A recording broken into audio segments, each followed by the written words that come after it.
listening to Unravel with Natalie Denise.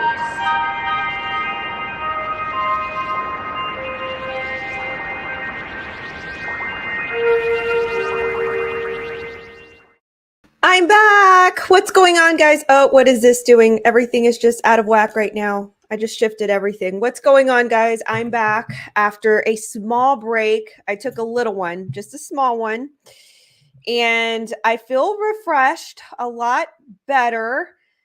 And man, I just needed a break. I'm human too, and let me just say, like, I was like, yo, I'm feeling it. I need to take care of myself. I need to take just a breather and go on a little vacay, which I did. But it always happens. I kid you not that when I go on vacation is when the news pops off. And that's when the whole Ukraine versus Russia thing happened. It popped off literally the day that I got to my Airbnb stay.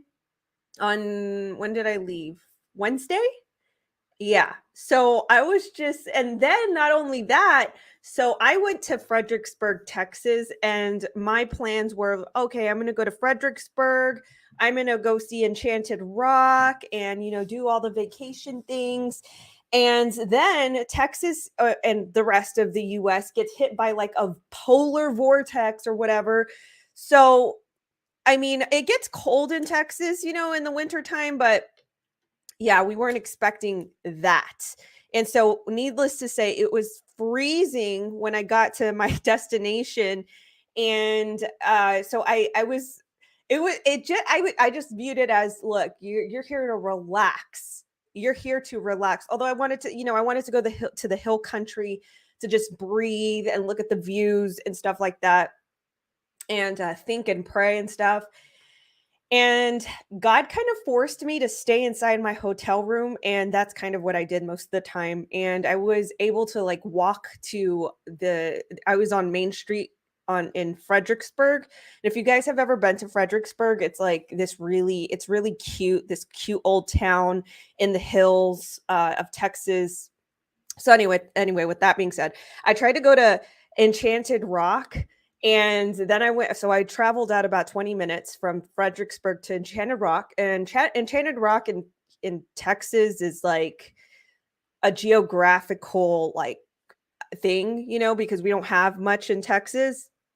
And when I got to Enchanted Rock, it was like 29 degrees outside. And I'm over here thinking, Nat, are you trying to get sick or something? Like, what are you trying to do? And so I get there and it's literally barren. There's nobody there. It looks like Silent Hill or something because it's like overcast, nobody there. And so I was like, is this a good idea? I got to Enchanted Rock. There was nobody there. It was completely empty. And I'm just sitting here thinking, like, is this a good idea for me to like get out in the freezing cold? And so I just had an uneasy feeling. And so I just turned back. But the drive there was absolutely gorgeous and majestic. It was just like snowy. And yes, it was like snowy in Texas. There was like ice coated trees, and it just looked like a winter wonderland. So, anyway, I traveled out, saw Enchanted Rock in my car in the heater, and I turned around and went back to my hotel, which was fine because I was still kind of connected to, I couldn't pull away from Instagram. I couldn't pull away from social media because it's just like everything was just popping off with Ukraine and Russia, which, by the way, I'm so glad it happened when it did, because as you guys kind of purvey, the propaganda out there is just whoa, like the song, like whoa, like it's out there. They are really, really bombarding us with a lot of propaganda right now. And I'm kind of glad that I was there to kind of just stand back. I was in my hotel room, I was watching Fox News at the time, which I'm even glad that they had that for me. So I was watching Fox News, and even them, they were like pro Ukraine. Yeah, go Ukraine, Vladimir Putin, he's this thug, and stuff. And I was like, yo, what? So that's where like you're really seeing all of it. Like we saw it during the smelly selections of 2020.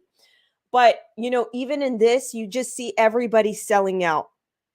So, yeah, I was watching the coverage there by there. And then one of my friends, Rocky, I don't think she's on right now. She's actually one of my mods. My friend Rocky, she sent me a podcast on Twitter. And so there were like people who were giving like unbiased coverage of the whole thing, which I appreciated a lot.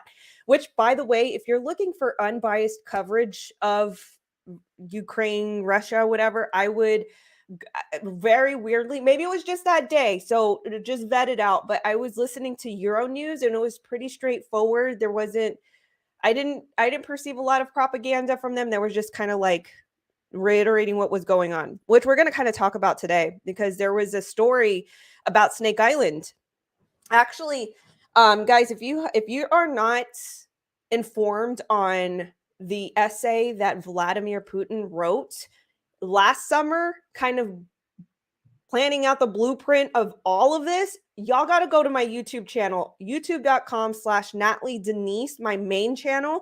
I just published a video. It's about 40 minutes long, but believe me, like this essay, it is long, and I read through all of it just to understand, like, okay, listen, we're looking at all of this propaganda. We're seeing literally everybody and their mama going against Russia, and they're just very rah rah, rah rah Ukraine. Zelensky is a hero. Which, by the way, my next video is going to go over the culture. This is going to be a more fun video. I'm going to go over the cultural aspects of all this past week, because you even saw the conservatives, bro. Like the conservatives were like, yes, go, Ukraine and all these things. And listen, no, don't take this as like, I'm not sentimental about the Ukrainian people who have to go through this adversity. I am. But I'm saying, like, in the bigger picture of things, we have to stand back and just kind of purvey it, because what have we learned in the past few years? You know what I mean? What have we learned with the cocoa and with the summer of love? You know what I mean? Like, we've got to really stand back and look at all this. And if it's coming from the mainstream and they're trying to feed us this, and it's regurgitated by conservatives, by George eye flaps. You guys know who I'm talking about. Hillary, HRC, Evergreen, Obama. You know what I mean? Like, if it's regurgitated by all these people, is this the true narrative? Anyway, that was a lot of pented up stuff in my brain, but we just really have to understand that there's something more at play here, and it's not what it seems. That's why I did the video on Vlad's essay, because we have to understand what was going on in his minds, because he even pinpoints certain things that we're going to probably see in the next coming days, in the next coming weeks. But with that being said, let's go ahead and jump in to some of this news here. And bloop, we're going to start off with this right here. So this is interesting. This is interesting. Thank you, Keem. Thank you so much. So if you guys are interested in that video, Keem just posted a link in the chat. Go check that out, or put it in another tab and save it and watch it later after this podcast. Ooh-wee. All right. So let's take a look at this. Now, look at this irony here. So we're talking about Ukraine and Russia, right? So this is not in the news, by the way. This is not in the news. This is from a alternative news source called lawenforcementtoday.com. So catch this. Outrage grows as Biden diverts Border Patrol agents from the U.S. border to aid the Ukrainian border. What the hell is going on? Oh my gosh, like they have to know that this is a bad idea. They have to know this, right? I mean, what's to say that Russians are not going to come through our border? You know what I mean? And again, look, you'll get my sentiments when you watch that video about Ukraine and Russia, more so Putin and his justification. You'll get my sentiments. But I'm just saying, it's not like those are not the only countries out there right now. You understand? Like we still have the likes of ISIS and all these terrorist groups out there in Mexico, like they're right there on the border in Mexico, like they're there, yo. And so like it's not just about those two countries. But what I'm going to illustrate through this idea is what is in Ukraine. What is in Ukraine that they're protecting so hard that they know the risk of our border? They already know the risk of our border. It's already open, But to the extent that you're going to send our border patrol over there, what is going on? What is it? Okay, listen to this. Law enforcement today, outrage grows as Biden diverts border patrol agents from U.S. border to aid Ukraine border. Amid the U.S. border crisis, President Biden is diverting Customs and Border Protection officers from the strained United States southern border to send overseas to help at the Ukrainian border. Again, what is in Ukraine? We know, right? Because we've been talking about this, you and I. We've been talking about this on my main channel. I have various videos abundantly there. Covering Hunter, covering Ukraine, there's a lot of sauce there. What is in Ukraine that is so important, and knowing the danger and the risk that they are taking with our border patrol, that you're going to take our border patrol, put them on a plane and send them off to Ukraine. What the hell is going on here, right? Okay, so Biden's administration is looking to divert United States Border Patrol agents from their mission. Actually, you know what? I'm going to take it from Breitbart, straight from the source. Even as illegal immigration continues to pour in through the nation's southern border at the record levels, this is from Breitbart, Biden hopes to entice Border Patrol agents to sign up voluntarily to aid American citizens, green card holders, and their immediate relatives fleeing Ukraine into Eastern Europe. John Sullivan, Just the News, who exclusively obtained the Customs and Border Protection memo, detailed the efforts dubbed Operation Support Ukraine. It says here, this is the memo. Listen to this. You're probably hearing this first on this podcast. So by the way, like this video, grab the link really quick, share it to all your groups and all of your telegrams, whatever it is, because you're going to hear this right here. The Office of Field Operations is seeking volunteers to assist with the possible evacuation of U.S. citizens, lawful permanent residents, and their immediate family members from Ukraine. The memo sent to the Field Operations Executive said, eligible employees who volunteer for this situation may be selected to serve temporary duty assignment in Poland to facilitate travelers for entry into the U.S. to include providing guidance and problems resolution to other government agencies. The memo said volunteers need to be ready to deploy within 2 to 3 days of the selection and should plan for about a month's work overseas. It's also offered a plan for cocoa, mitigation, and said workers need to either have their poke in the arm, in the arm, the dirty juice, or natural immunity from a recent infection. Oh, okay. So now y'all are talking about natural, because they didn't want to talk. They didn't allow nobody to talk about natural, for the past couple years. Podcaster personalities, accounts, media, all nuked. If you talked about this, all of a sudden we're so desperate for your help. It's okay now for you to have the natural. Oh, okay. Last month, Border Patrol agents apprehended nearly 154,000 border crossers, roughly 2.1 million border crossers, and the welcomed visitors by this residency to arrive at the southern border this year. Since October, according to Fox's Adam Shaw, about 220,000 border crossers successfully crossed into the U.S. via the southern border undetected by Border Patrol. In January alone, the Biden residency, we're just going to call it the residency regime, released more than 62,500 border crossers and illegal.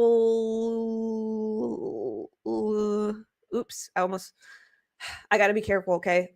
They already demonetized me on this account, so I know that there's listens, into the US Interior. Border Patrol agents have blasted Biden's policies, which they have made, the immigration close to unmanageable. So, okay. My first thing is, don't y'all have a military to assist with this? Like, don't you have a military? So maybe it's not protection. Maybe I thought of it the wrong idea. But don't you have an entire military staff to do this type of stuff? You know? Like, you should be utilizing special forces because they already said they're not going to set ground in Ukraine. That's what they said. That's what the Biden residency said, that they're not going to set ground in Ukraine with their military forces. Okay, fine. But you can go to other countries surrounding and assist with the processing. I mean, like, this doesn't make any sense to me.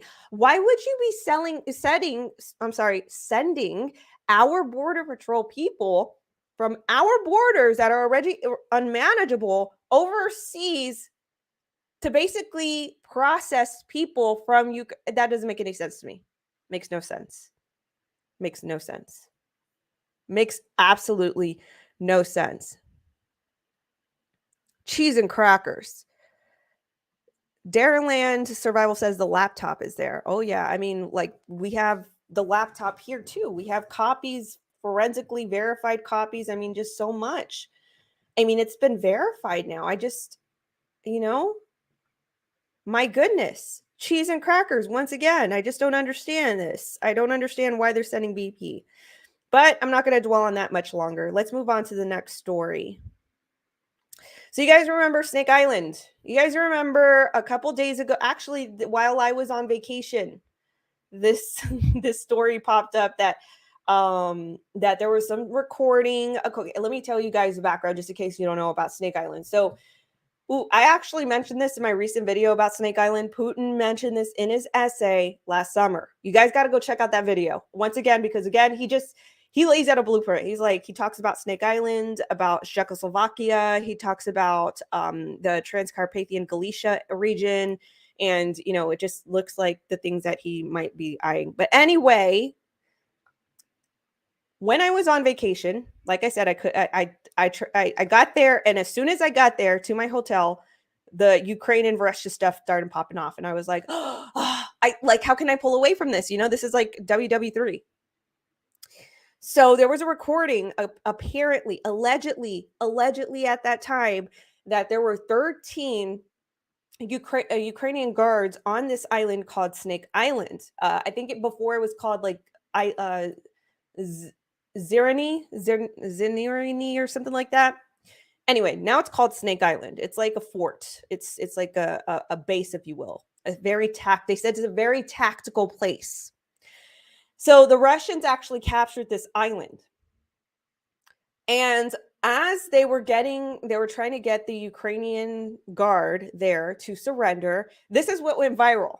Apparently, allegedly, there was this recording where the Ukrainian guard were basically they said, "Go F yourself," right? And then the news broke, and then they were killed. That was the news. That's what they reported. Even Zelensky, the president of Ukraine right now, he said, that they were, woe to those that the 13 that were fallen, that were killed by the Russians. Already, I'm telling you, this stuff is crazy. This is like the Twilight Zone, because they weren't killed. Who said that they were killed? Because they weren't. It says Ukrainians who told Russian warship to go F themselves are still alive. I'm telling you, you guys had to have seen this on social media. I'm going to take a sip of tea really quick.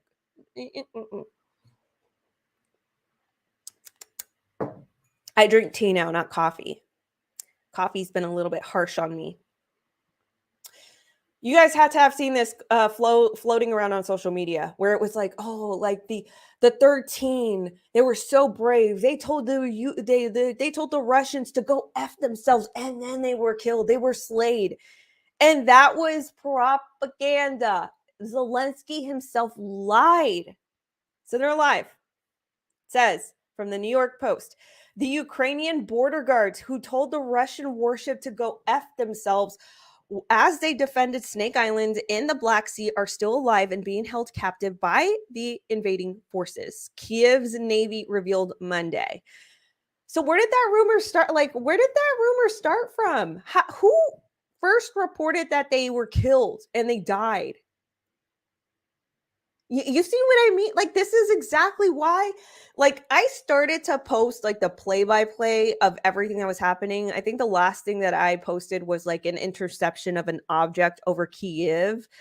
And then I just stopped. I was like, there's just so many conflicting reports right now. I don't even want to report these things and then it not be it. You know what I mean? And then you guys are going to see in my next video on my main channel, youtube.com/Natalie Denise. I'm going to go over this because there have been recycled images from years ago, 2018, 2021, a gas explosion and of Zelensky on the front lines, but really he was doing a military visit. I'm going to cover all of that. Now, the thing is, that was circulating on social media as well, along with this narrative. It says the 13 guards were initially presumed dead after they defiantly refused to surrender their post on a small island near the Romanian border when the two Russian vessels approached last Thursday. The Ukraine Navy said in a Facebook post that the guards had been taken captive by the Russian occupiers. We are very happy to learn that our brothers are alive and well, the post said. Ukrainian officials had declared last week that the guards had been killed after Moscow's forces opened fire with barreled gunships and airstrikes, cutting off all communication with the 42-acre island. But the State Border Guard Service of Ukraine revealed Saturday that the guards could still be alive. Is this the guards? The 13 guards. Here we go. All of them. Not a scratch. Not a scratch. Even their uniforms look kind of pressed. Like their wigs are still intact. It looks like they still have their uniforms intact. They look, my gosh. Russia claimed Friday that the Ukrainian guards had actually surrendered, made no mention of carrying out strikes. The story of the Braves, see, this is again, even with like the New York Post, I would attribute them to be, they're definitely not like, they're not well, in our standards, I would say like maybe they're kind of conservative flavored, but they're definitely not like the most truthful. They still kind of fluff stuff up here, like saying things like this. The brave soldiers made the international headlines when an audio clip emerged of the exchange between Ukrainian forces. You guys know what it said. And they said to go F yourselves. In the wake of the clip going viral, Ukraine's President Vladimir Zelensky, of course, the comedian, you guys know he was a comedian before he became president, right? You guys know that he was an actor who held a production company before he became president, right? That's going to be my next video. Stay tuned. So this comedian actor circulates this propaganda. He says Ukraine's President Zelensky promised to decorate the presumed dead border guards with the nation's highest honor. On our Zimini, that's what it's called, Zimini Island, defending it to the last. All the border guards died heroically, but they did not give up all of them to be posthumously awarded the title of Hero of Ukraine, he said in his website.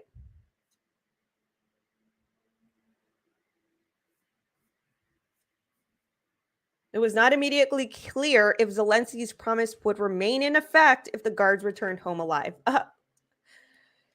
Oh gosh. I mean, cheese and crackers once again. Cheese and crackers.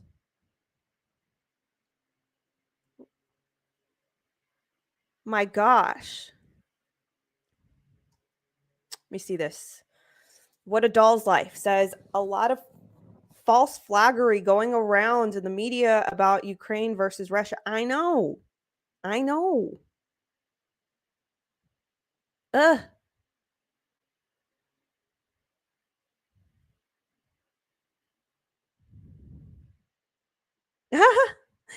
JV says, let's hope we don't need a channel called Nukes with Natalie.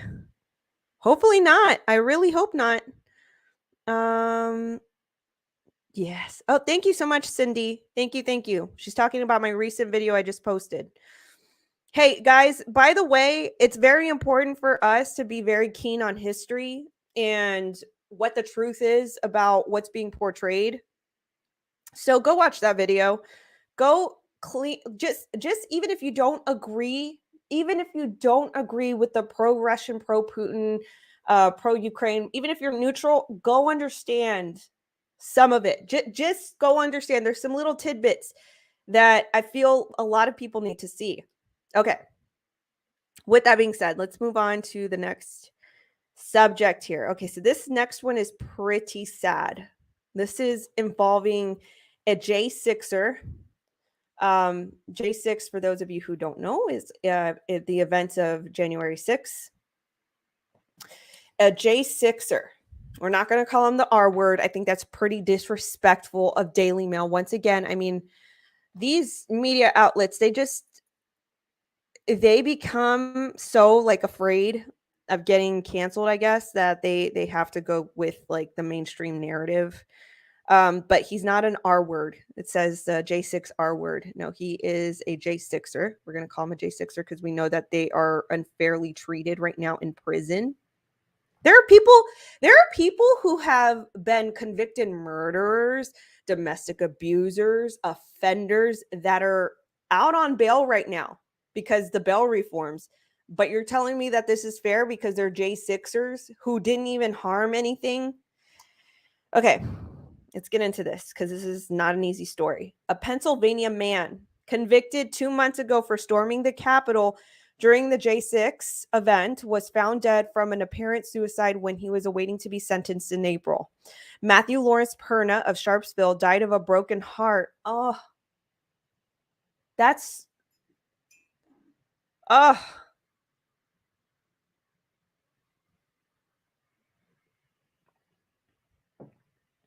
That honestly, if that doesn't turn your heart, he died of a broken heart. His community, which he loved, his country, the justice system, killed his spirit and his zest for life. Matt was an amazing man, his family wrote. The family did not reveal details about his death. Perna, 37, was charged with obstruction of an official proceeding, aiding and abetting, entering and remaining in a restricted building or grounds, disorderly and disruptive conduct in a restricted building or grounds, and disorderly conduct in a Capitol building. Imagine. I mean, some of these people literally just walked through the building, didn't destruct anything, didn't vandalize anything, definitely wasn't the summer of love.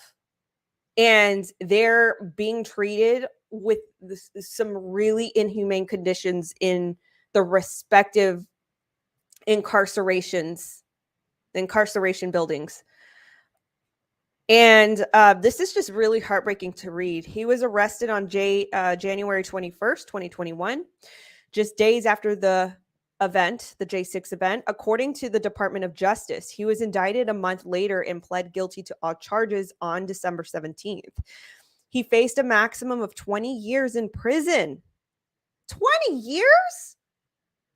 At his sentencing on April 1st in the U.S. District Court in Washington, D.C. However, the longest sentence so far has gone to Robert Palmer of Florida, who was given more than 5 years in prison in December for fighting with officers and throwing a fire extinguisher at them. This is just really sad. Look at that. He was literally in the building. Again, didn't vandalize nothing. Perna entered the Capitol on J6 about 2:47 p.m. according to prosecutors. He was allegedly inside for about 20 minutes. That's not a long time either. In an 8-minute video posted to his Facebook account the night of the event, I'm not going to call it the R word again, he said, I think that's just so disrespectful, and that actually angers me that the Daily Mail would do this. Like, how disrespectful. This man committed suicide. And I know the Daily Mail has reported on stories like this, on the unfairness of the J6 people, prisoners, political prisoners. We'll call them political prisoners. This is so disrespectful to call him something that he's not. He's not a rioter. He went into the building. He didn't destruct or vandalize anything. He was in a building, for crying out loud. Sorry. In an 8-minute video posted to his Facebook account the night of the event, he said, Steve and I, we walked right into the building. Also in the video, he warned, it's not over, trust me. A witness who knew Perna for years contacted the, let's call this Foot Locker boy igloo. Foxtrot box igloo. His friend turned him into the, you know what, the 3-letter agency. I mean, how screwed up is that?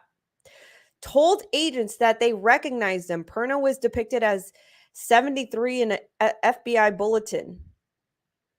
When he met with the 3-letter agents, he claimed that he was pushed into the building by a crowd that gathered behind him. And some of that did happen. I mean, there is factual videographic evidence that the police, the guards, literally opened up the doors for them. What is that? That's like a body language signal for welcome in.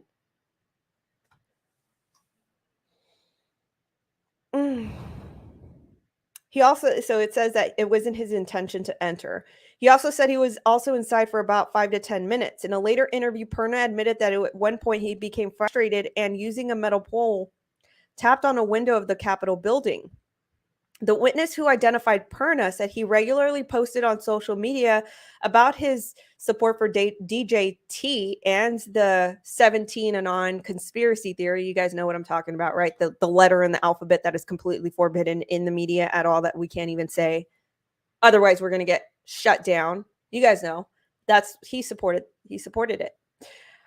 Which holds the you guys, you know what it's about. You know what it's about. I'm not going to say those words because, again, it's triggering to the platform.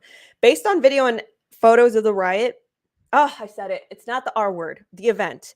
Perna wore a red hoodie with white lettering that read, Make America Great Again, President Trump's campaign slogan. He was seen filming on his phone and chanting USA, according to the prosecutors. Perna is one of 786 people who have been charged with crimes related to the Capitol event, according to the Insider. Most of those in the crowd were supporters of DJT. With the outcome of the 2020 smelly selections and breached the Capitol as lawmakers were certifying the election in favor of resident in chief right now. Perna's family says he only went to the rally to peacefully stand up for his beliefs. After learning that the FBI was looking for him, he immediately turned himself in.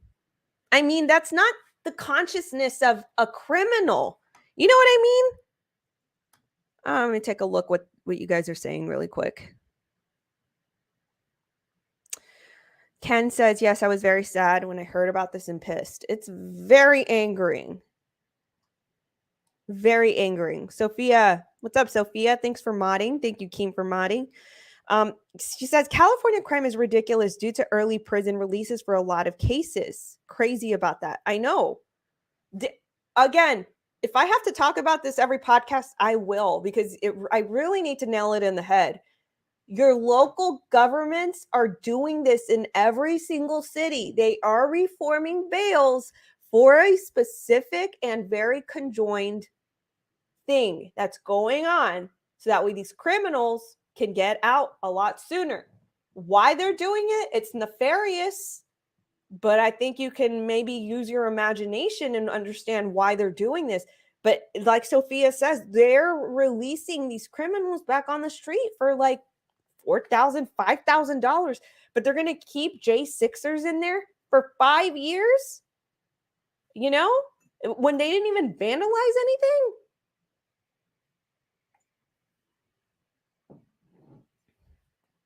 Cindy says, no sense. I agree.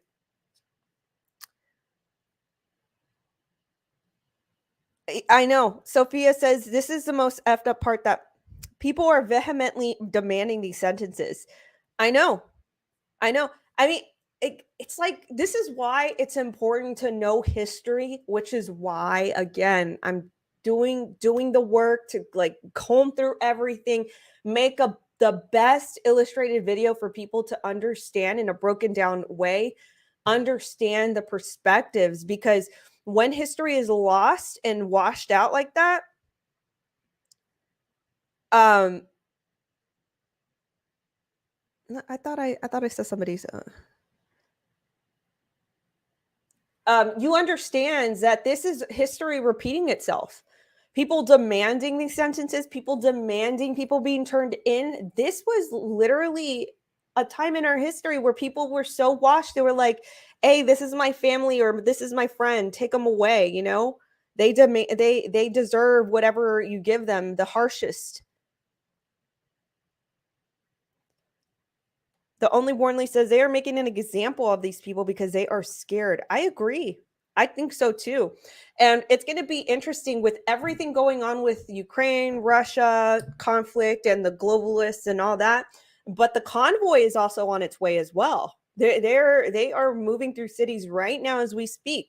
And when that approaches more closer, we'll cover that. But yeah, I agree. They're deploying out National Guard. They're deploying out military towards the Capitol, putting fences up.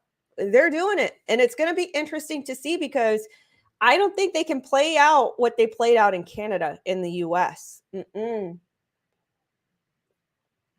I don't think so. All right, let's go ahead and move on. All right, so this is an interesting post here. This is from Kids Spot. Child therapists, they warn about parents using kids for clicks. Child therapist Ryan Allen shares a warning to parents about using their kids for clicks on social media, calls for exploitation rules to protect children. And I think this is actually not to be puritanical or anything, but I do see this quite a bit where parents are using their children a lot more. Some of these posts, like these reels and TikTok posts, are really cute and wholesome, right? I'm not necessarily condemning all of it, but there are some things like I see these reels and these TikTok videos of parents scaring their kids like to high heaven just to get a reaction from people, making them sad and stuff. And to a certain point we do have to be vigilant about this. Like, this is not all like good and games. Some of this is exploitative. It says just last year we had parents participating in the ugly baby challenge on TikTok. 2020 saw parents pretending to hit their babies' heads to see their reaction. And in 2019 was the year where we threw cheese at our babies' faces and filmed their reactions.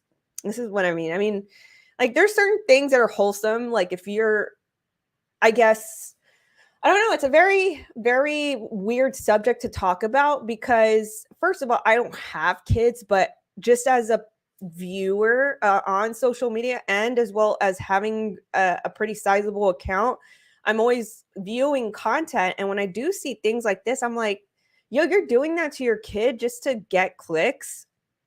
I just don't think that stuff is very nice, like throwing things at their faces and like kind of traumatizing them or whatever. It says early childhood therapist Ryan Allen explains why challenges like this can have such a negative effect on our children or your children, because I don't have children. Continued on, it says Ryan Allen from Ohio shared a TikTok where he used an example of one of these trends, talked us through and just how the mother's actions are affecting the child. He used a clip from TikToker Brampty Juliet from Florida in the US as an example, but her video is just one of many floating around in the internet at any given time. The original clip shows Brampty doing a TikTok challenge where you film yourself spraying your toddler's hair with a water spray until they ask you to stop. Except Brampty didn't stop. She just laughed and continued to drizzle water all over her son. And it's really hard to watch. This is an example of how we have a good intention of being playful and fun with their kids, and now it can turn problematic just like that. And for what?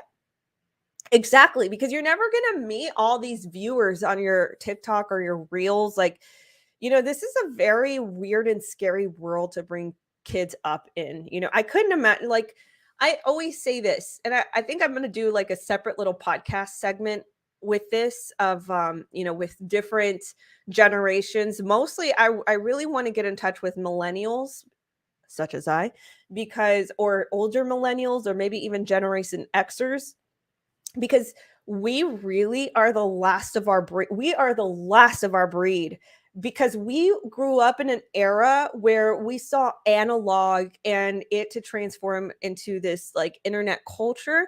But we had a really good space in our upbringing where there was none of that. It was TV, it was going outside, play with your friends. It was actually going to amusement parks and socializing in person, even talking on the phone, you know what I mean? So it wasn't this like a fabricated and, this, how do you call it? This, what is the word I'm looking for? This like fake culture, I guess, portrayed on the internet. And so with this, like when you have thousands of people looking at your TikTok or your reels, your Instagram reel, you're never going to meet all these people. You're probably going to get like the average, and I just know that because don't know this KPI because I pay attention to my social media. But the average attention span for like a reel or a TikTok is on average 15 to 30 seconds. That's how short, I know that sounds scary, but that's how short our attention spans are getting on social media. That's why we kind of live in this microwave culture. But, these people, they watch your TikTok video for 15 seconds and they give their reaction, their heart and their comment if they want to leave a comment, and that's it. Some of them don't even revisit your account ever again. They just like your content. So what is this all for? I had to break that down. It's like there's this psychology behind that. What are you doing this for? Why are you abusing your kid? Like at a certain a point, this is abuse. Like just to get views, there is certain abusive things on social media just so that way they can get views. Ryan points out that Brampty's son is indirectly asking her to stop when he says, "That's a lot of spray," but she continues. He then says, "You're wetting me, mommy." Then he says, "Stop it." And she doesn't let up. Ryan says, "Okay, they clearly asked you to stop there. So this is a point where you need to respect his words and let the bit go." Exactly. So here's the thing too. What are you essentially, I really want to find this video where he breaks it down. You're essentially teaching, here we go.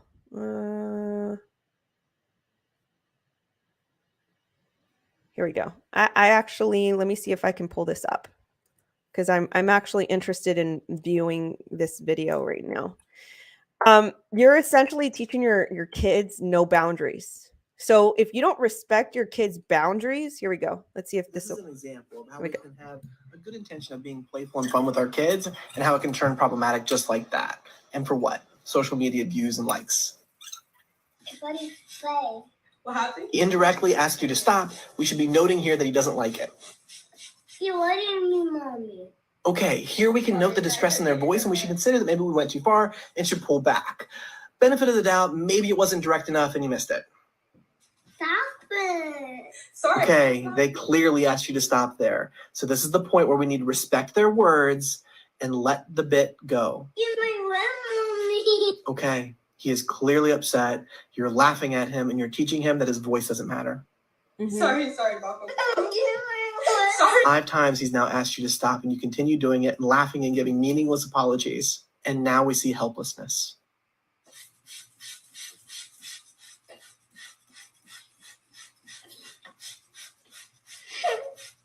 Just in case you missed it, that was them quietly crying to themselves. That's heartbreaking. Giving up, learning that their voice means absolutely nothing. Parents, we have to stop doing this to our kids, and social media, all social media, needs to have child exploitation rules that protect children. This is an example. I mean, that's heartbreaking, right? I see this article is actually good, and I don't think that this is going to get a lot of attention besides this podcast, which is really important for you to share. But I think that is actually viable, really viable advice. I mean, you saw how the kid was like in distress and he went into this sort of shock. I don't know if you can call it shock, but he was helpless at one point. I mean, you can't push your kids into these boundaries when they're in their developmental stages. Like when your frontal lobe cortex is developing, your brain is developing at very, very vulnerable ages. You don't want to instill this type of, crossing their boundaries type of behavior, because what are you really grooming your children for? And I don't mean this in a negative sense. I mean, kind of, but you're sort of grooming your child to accept cross boundaries. So this is really dangerous for another type of, I guess, setting, because it's like if there's another adult who's doing something bad to your child and you've already crossed his boundaries, you're not respecting his boundaries as a child. What is that child going to do with a complete stranger?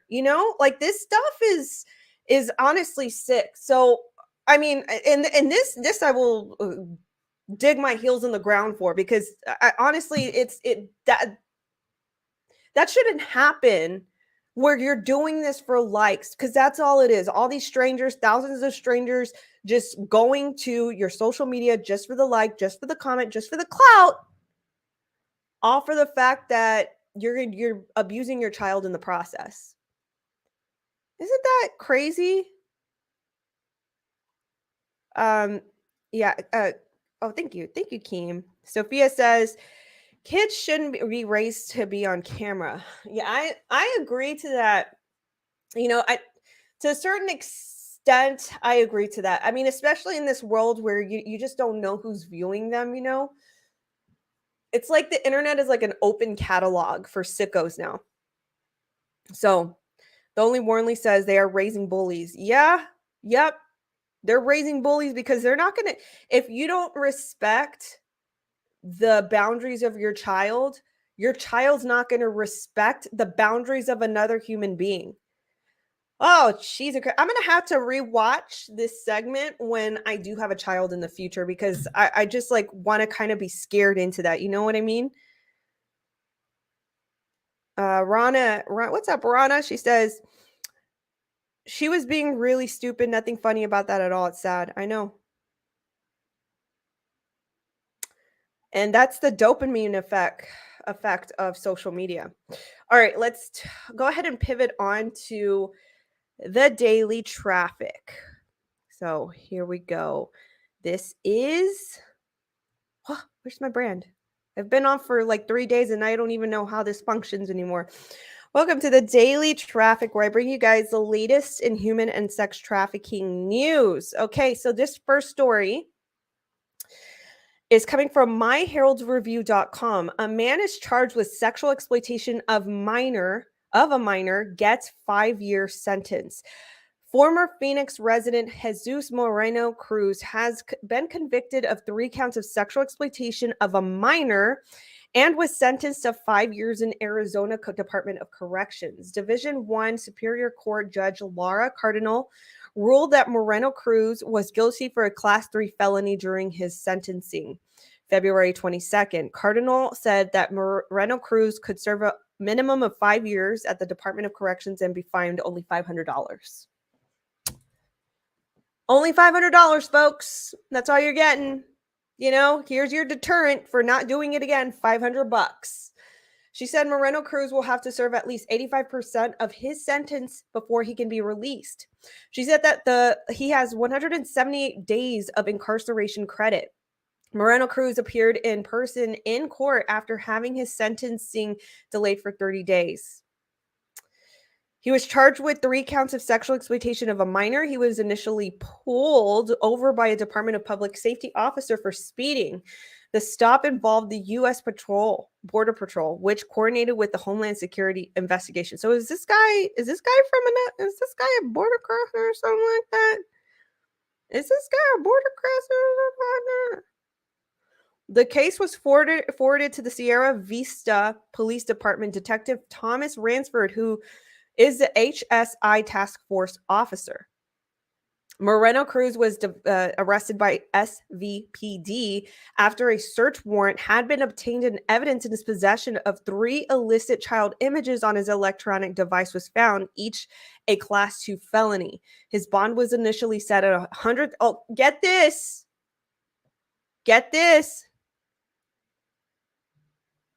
His bond was initially set at $100,000. However, Cochise County Chief Criminal Deputy County Attorney Lori Zucco said that he has been held in custody without bond since November 29th. Good. This is one of the most positive turning cases of this type of scenario. Good. Proud of the law enforcement.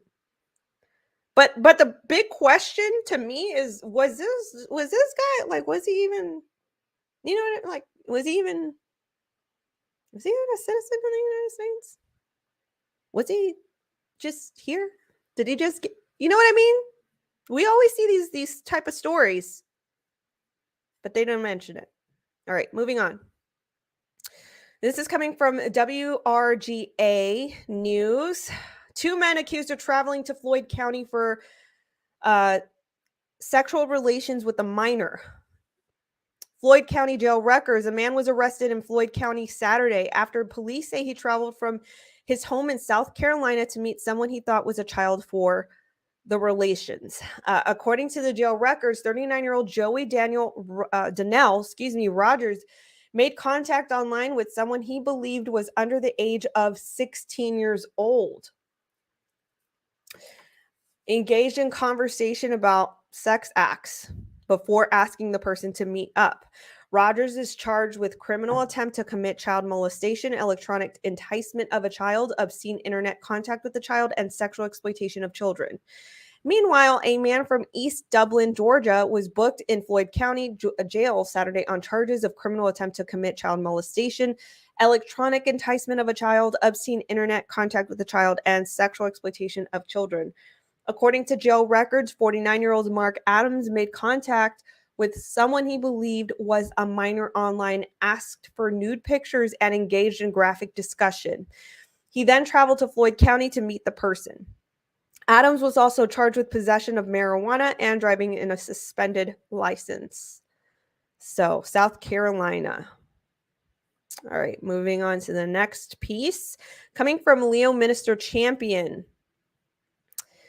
Leo Minister man sentenced to 17 years in prison for sending nude photos to a 10-year-old.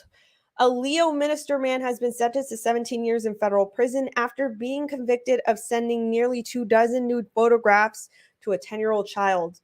Nicholas Nassif Hayek, 23 years old, received his sentence February 22nd from Judge J. Ronnie Greer in the U.S. District Court of Greenville, Tennessee. So this is from the Tennessee area. Hayek was convicted in July 30th of 2021 of knowingly or attempting to knowingly entice a minor to engage in sexual activity. 10 years old! 10!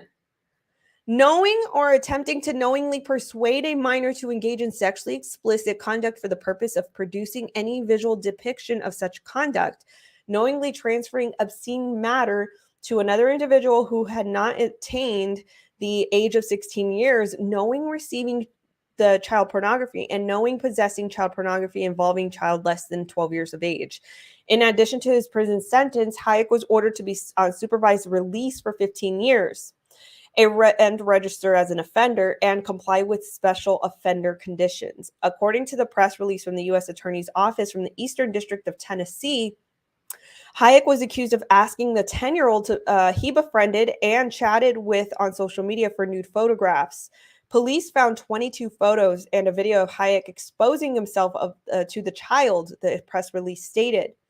Greer claimed, that Hayek's testimony during his 4-day trial is not truthful. The police press release stated that Hayek was arrogant and unwilling to accept responsibility for his actions. The case was brought as a part of Project Safe Childhood, started in 2006 by the U.S. Department of Justice to combat child sexual exploitation and abuse. My gosh, I mean, that's really sick. A 10-year-old. A 10-year-old. Hey, there's Rocky. What's going on, Rocky? I mentioned you earlier in the cast. Oops, I forgot to undo this comment here. I mentioned you in my podcast earlier for sending me that one podcast talking about the Russia and Ukraine stuff. All right, let's pivot on to the next story. Omaha police officer faces more child pornography charges. Omaha, Nebraska.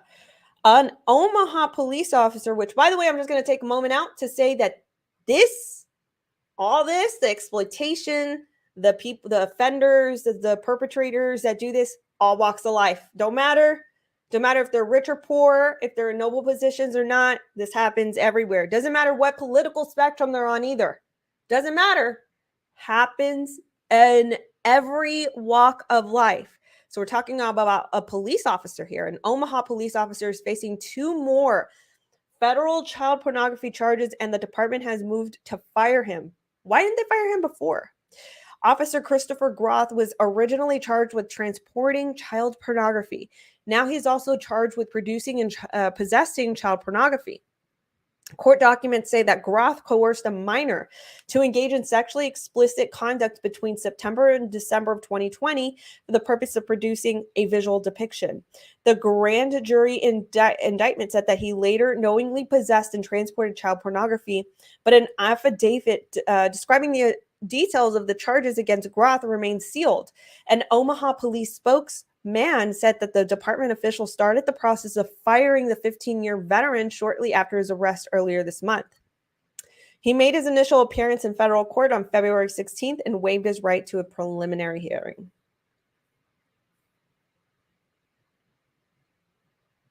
All right. This next story is super interesting. This is coming from KOMU News. Now, I think this piece of legislation is probably one of the most important pieces we should be talking about. And I actually, you can hear notes of my advocacy for this type of, I'm not for decriminalizing prostitution. I think that that's going to work against. But what I do think we need is more resources for survivors and victims, especially children that are thrown into this life against their will. And a lot of times what happens, let me just prime you guys with some education. What happens is when juveniles or children are found within stings or within these types of scenarios, if there are not enough homes out there that actually rehabilitate and can be ordered by the state to be sent there, so meaning that either if the state has control of that child or if their parents, basically sign them off to these survivor homes for children, they basically they become a product of the system, essentially. So this here is a legislation proposing to not be so harsh on kids that are found within this life. Again, this is coming from KOMUnews.com. Child sex trafficking experts advocate for new legislation and inform the community. Jefferson City, supporters of the House Bill 2032 held a press conference Monday to advocate for the advancement of the legislation that would prevent children from being charged with prostitution. This needs to go about in every single state. No kid should ever be charged with that. I mean, that's just completely unacceptable in my sentiments, because children, they just don't have that will or voice to step away from stuff like that. They're forced by coercion or in survival mode. They should just never be in that situation whatsoever to be arrested for that. Representative Ed Lewis, Republican, sponsors HB 2032, which has bipartisan support. Awesome. That's really awesome to hear. And I really love that bipartisanship can actually occur in these types of issues. It really bridges the two spectrums together, and it should not be a political issue. This should actually, well, I know it's a political legislative issue, but you know what I mean? Anti-exploitation of a human should not be a political issue. This should be a humanistic. It should be a humanistic issue. So anyway, it's bipartisan. The bill also introduces a requirement for the more resources to be provided to victims, like a list of rehabilitation agencies. A crime prevention executive session Monday, the committee voted to advance the bill with a 7-1 vote. The bill will now go to the House floor. State Representative Sarah Unsicker Democrat from Shrewsbury, alongside child sex trafficking experts, spoke about how communities in Missouri are not aware of the realities of human trafficking. Speakers at the press conference, including Dr. Shima Rostami for Gateway Human Trafficking, Nanette Ward, a founding member of Stop Human Trafficking Coalition of the Central Missouri, Marilyn Pittler from the National Council of Jewish Women, Heather Silverman from the National Council of Jewish Women, and Jessica Rodriguez, an intern from Unsicker, a Washington University master's student.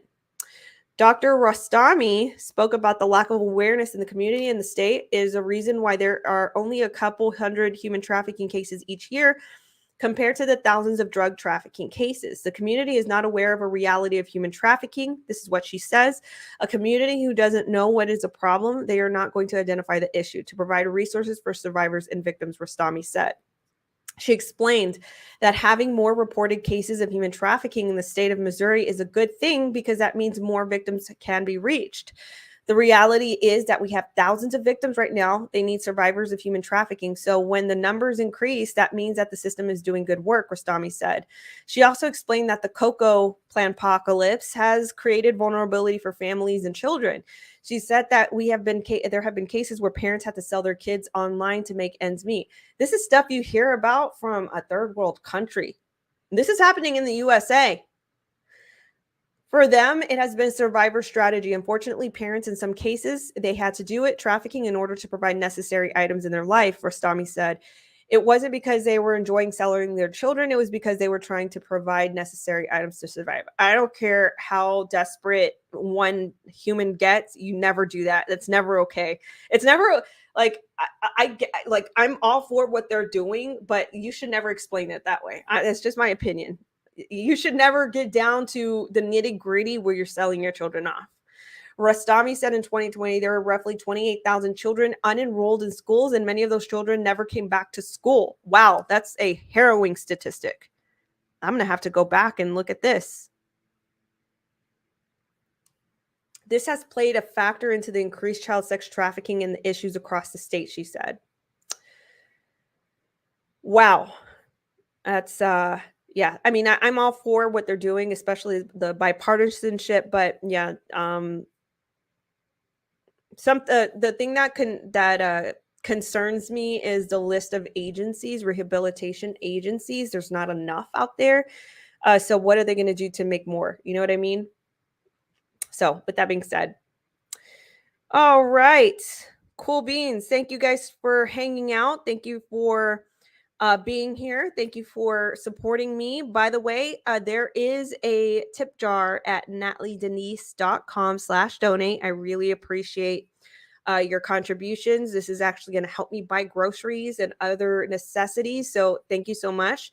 I am viewer funded, so I do appreciate your support. Guys, thank you so much for, again, being here to listen to Nightly with Natalie and the Daily Traffic. I'll catch you guys in tomorrow's episode. I hope you guys rest easy tonight or have a great day if you're listening to me in the morning. I will catch you guys in tomorrow's episode. Bye-bye. Thank you so much for tuning in to Unravel with Natalie Denise. Please give this podcast 5 stars.